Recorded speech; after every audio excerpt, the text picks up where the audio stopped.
দাড়ি না রাখা এটা কিন্তু অনেক বড় অপরাধ। অপরাধটা কি জানেন?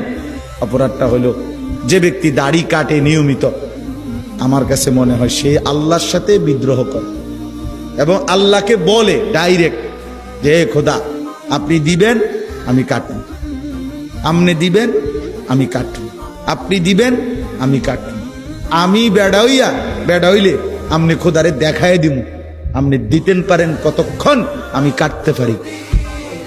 তো আল্লাহও যেন বলে বান্দা কাটতে থাকো, আসতে থাকো, কাটতে কাটতে একদিন তো আমার কবরে আইবা, তখন প্রথম রাতে প্রথম ঘন্টায় টাঙ্গাইয়া যখন ফিটমু তখন বুঝবা।